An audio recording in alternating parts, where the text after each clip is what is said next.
Welcome to the Talking Toughness series of podcasts, where we examine the mental toughness concept with guests from a wide range of sectors, illustrating that our mental approach to what happens to us and around us matters for all of us.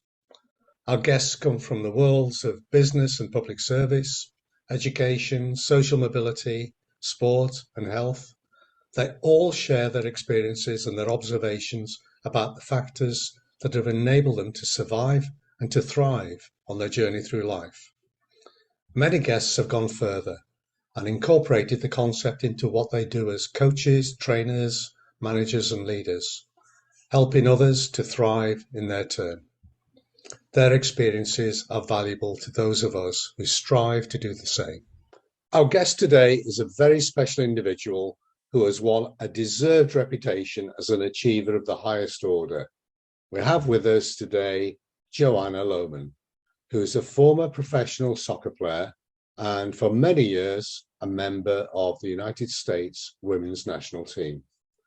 To operate at the top of your profession, understanding your mental toughness and mental sensitivity is an absolute must.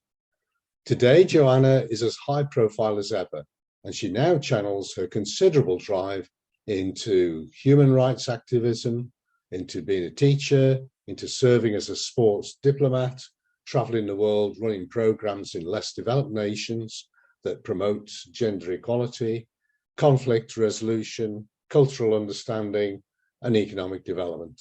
That's quite a spread of activities. She's a major champion of women's development, as well as a champion for the LGBT plus global community. Joanna is someone who has overcome devastating injury, defeat, heartbreak, to emerge undaunted as the best version of herself that she can be. In every aspect of her life, Joanna demonstrates the value of mental toughness. Hello, Joe, and welcome to the Talking Toughness podcast. It's brilliant to see you. Let's start with your interest in mental toughness. How important has that been for your soccer career and the challenges you've faced, and how have you overcome them? I don't think I would have made it through my soccer career without mental toughness. And I say that knowing that as I was going through my professional soccer career, I didn't necessarily know I was exhibiting all of these qualities of mental toughness. It just was a requirement for the job because, as you both know, as a female athlete in the generation that I played, resources were very minimal. I would say I got paid $15,000 a year to play professional soccer. Leagues were folding on the weekly. It wasn't unique to lose your job overnight. And so I spent about a decade of my life living out of a bag and moving every 6 months, 7 different teams, 5 different countries. And you only, I want to say, survive that lifestyle with a deep sense of mental toughness and also a deep sense of intrinsic motivation. It was a sport that I loved to play. And so I was willing to travel to all ends of the earth to continue the journey to be a professional soccer player. And it was something that I would never regret and I would do all over again, but it came with incredible amounts of challenge, change, adversity, and pressure. And the only way for me to handle that was to have the mental toughness that you guys speak about. Yeah. And how has that kind of changed now, do you think, Joe? Because I'm always kind of wary that sometimes in really tough sport environments, we kind of end up selecting the tough because, like you described there, you need it. But there's also some incredibly talented people who aren't mentally tough that I think can sort of get lost along the way. So has that improved? Hopefully it has improved. Has it improved enough? Do you have to be tough or can you learn toughness on the job now? Yeah, John, that's such a great point that you made. I think that when you are operating in an environment that is chaotic at all times, you are filtering out the players that I don't want to say don't have mental toughness, that it's more of they may have other opportunities. And those other opportunities could be financially more stable. They could be more enjoyable. They could be more fulfilling. They could have a list of rewards that people weren't able to access while playing professional soccer back in the early 2000s. Now in the NWSL, you've seen it grow exponentially, which is beyond my wildest imaginations. If I can be completely frank, I never thought women's soccer would get to the level that it is today in the United States of America or even globally. And with more resources comes a level of privilege.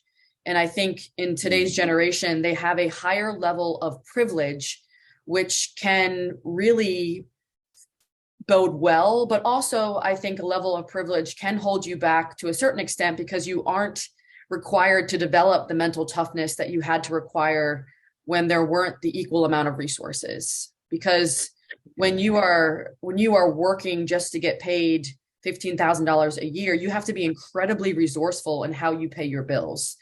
You have to understand, I have to get an outside job. I have to figure out how to make ends meet without anyone teaching me or anyone showing me how.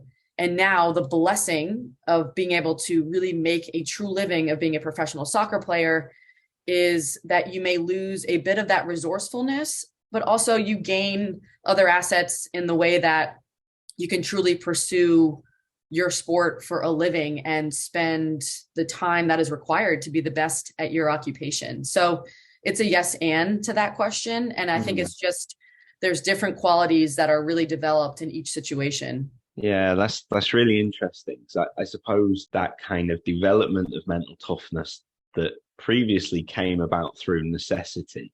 Yeah. As things get better and that privilege becomes a bit more inherent, we kind of don't want to lose the development of the toughness that came. Yeah. So I suppose it's then, right, how can we still do that? By making sure that we embed it in like supportive structures rather than kind of just saying, oh, well, times change and we lose it. So, I love saying that necessity is the mother of invention. Adversity is the mother of reinvention. So I think when you don't have necessity, you need to implant adversity in some sort of way that gives opportunity for players to reinvent themselves. Because without the adversity where you're facing some sort of failure, something in your life didn't go right, you fell, you made a mistake, you are then given the opportunity to shed old beliefs, old narratives, old values that no longer serve your higher purpose. And you're able to sift out the pieces that have broken and think to yourself, well, what pieces still fit me versus what pieces I'm going to let go? And that's something that I'm really working on now in my own life, is creating this model of a human's form of molting, right? You have animals who molt, who shed their skin. To give you an example, a Dungeness crab. I'm from the state of Maryland. Our state animal is the crab, so I am partial. When you think about a crab molting, it molts 30 to 40 times in its lifetime. And it lets go of old barnacles and parasites to break out of its old shell to grow into a new one. And it even leaves behind its esophagus, some of its intestines, and it grows new limbs. It can even grow new arms and legs. So I think of a human now in terms of its evolution, in terms of how much we molt.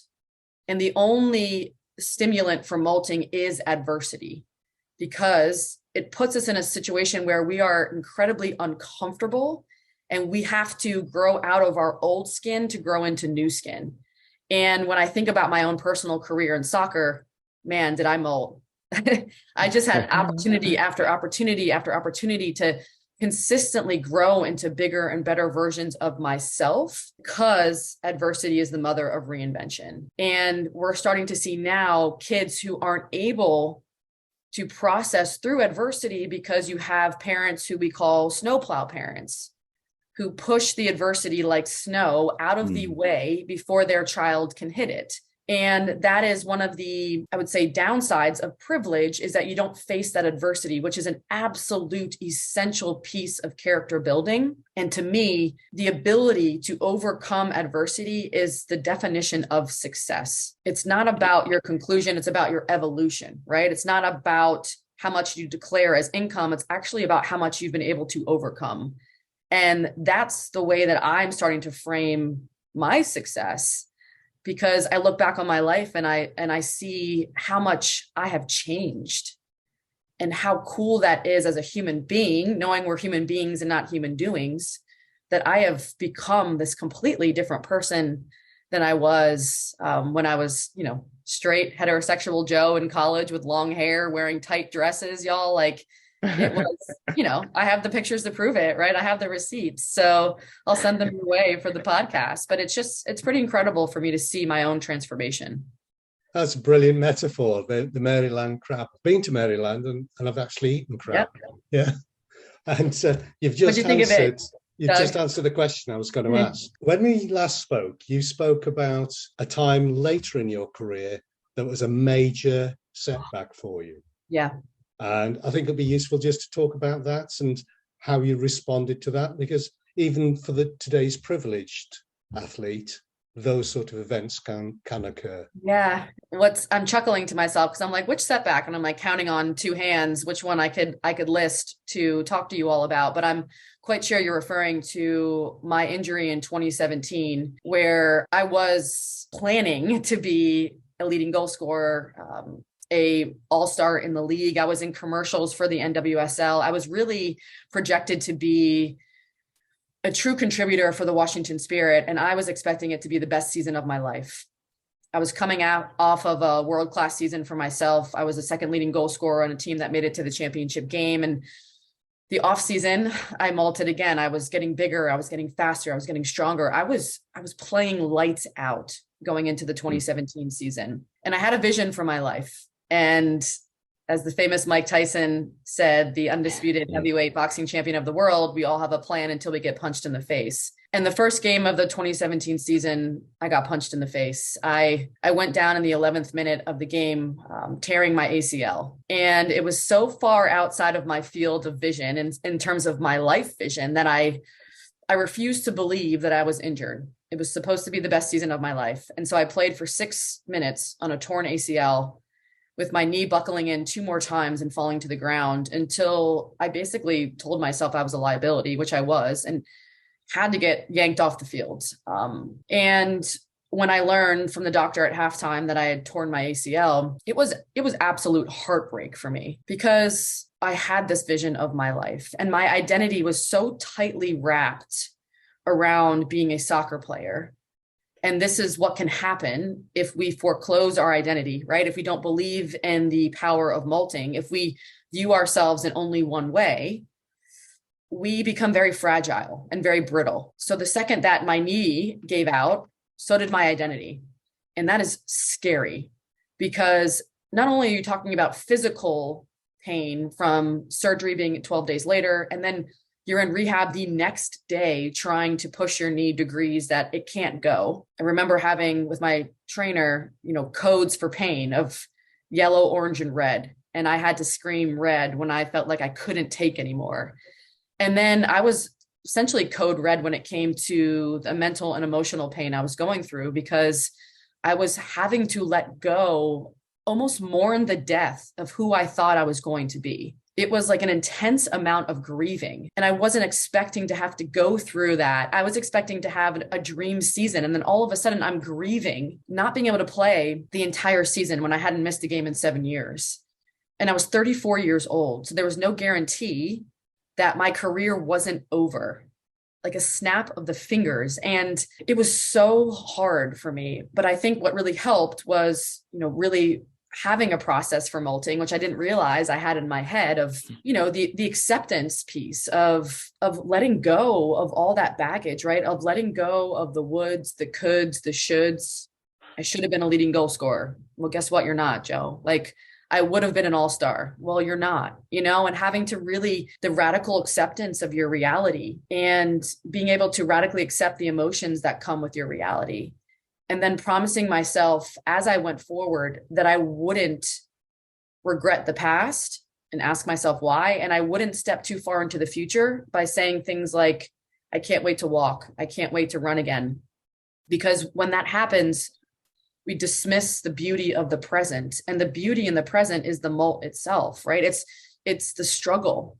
because it's the challenging times that change us. And if we're not present within that struggle, then we won't ever fully experience the power that adversity gives to us, the power of that opportunity to find out who we really are, our strengths, our weaknesses, our gaps, right? All of our dimensions that we're composed of.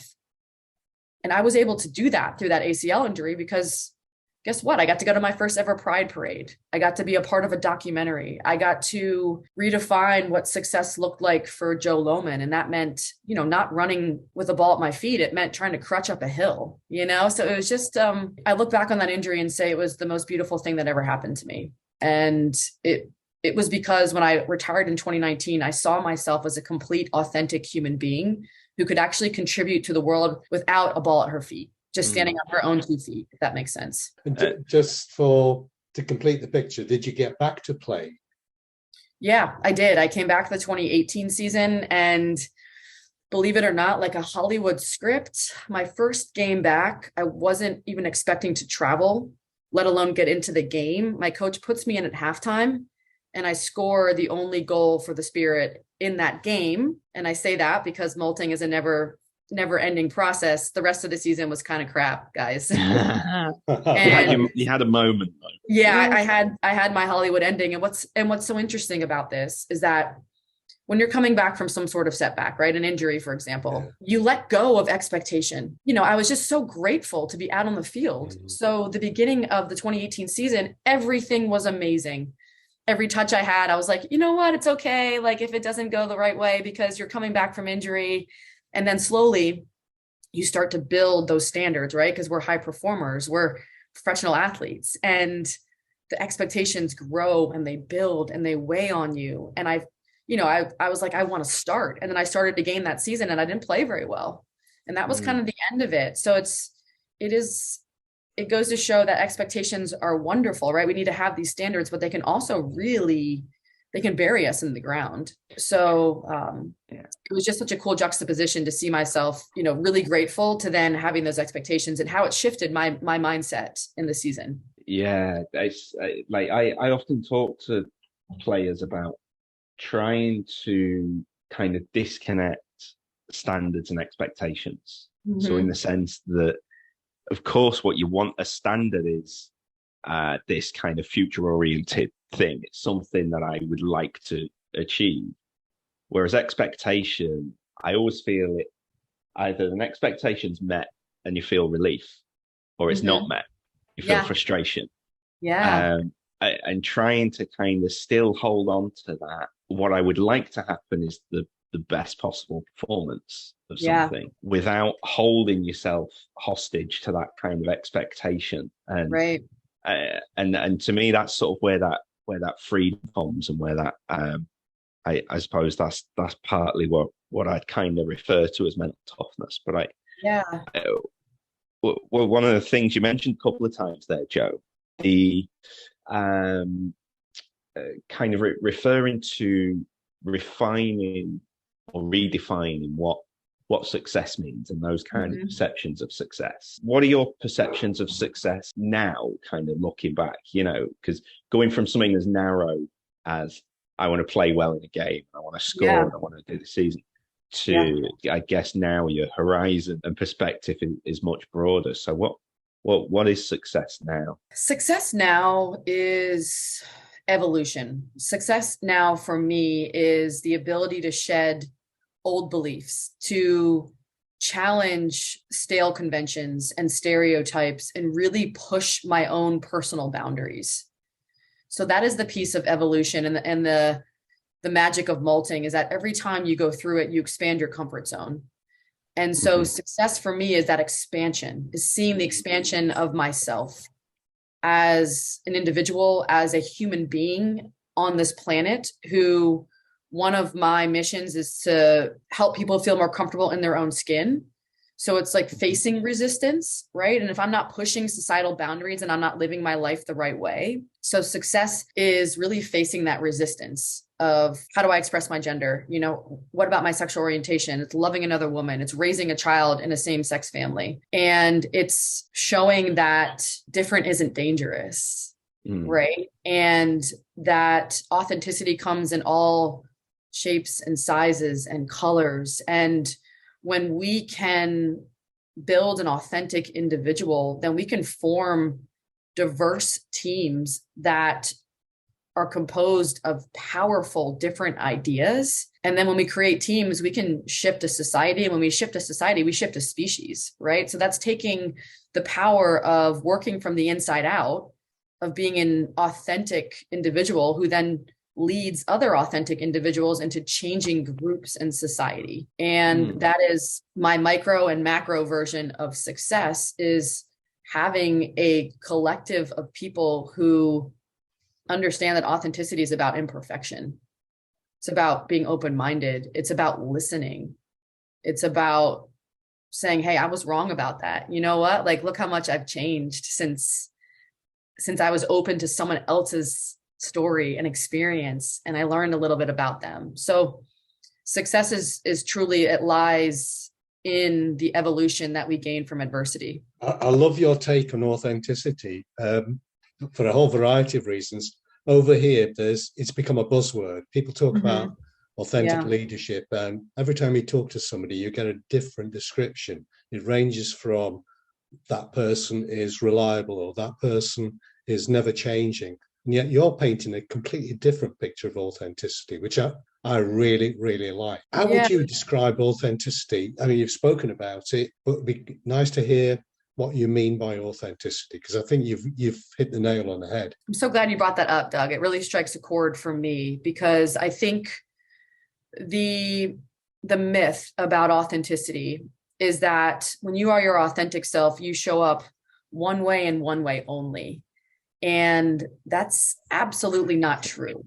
When you show up as your authentic self, you are an individual who understands their strengths, ways they can contribute. You understand your gaps. So times to not contribute and say, I don't know. And when you're your authentic self, you can play a variety of roles, because you have a multitude of dimensions. And so you look at a scenario, you look at a situation, and you say, what does this situation require of me? What dimensions, what strengths do I have that I can contribute to this situation specifically? So you're able to bring different sides of yourself, and that side of yourself is determined by what the situation calls for. And at moments, that could be Joe speaking up.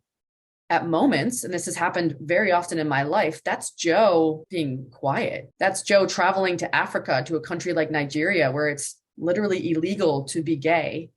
And so I walk off the plane, I show up as my authentic self, but I'm not waving a rainbow flag. I'm not beating on the table about being gay, because that's not the way to really move someone, right? That's not a way to be diplomatic. So I think authenticity is understanding that who you are deep into your core. So you have a comfort in your skin that you feel you can contribute in a variety of ways. And it doesn't have to be one way and one way only. That's brilliant. You know, when you look at the 8 factors in the mental toughness concept, I think you've described each one of those 8 in that definition. I really like it. And I'm you can pay me later from you, Joe.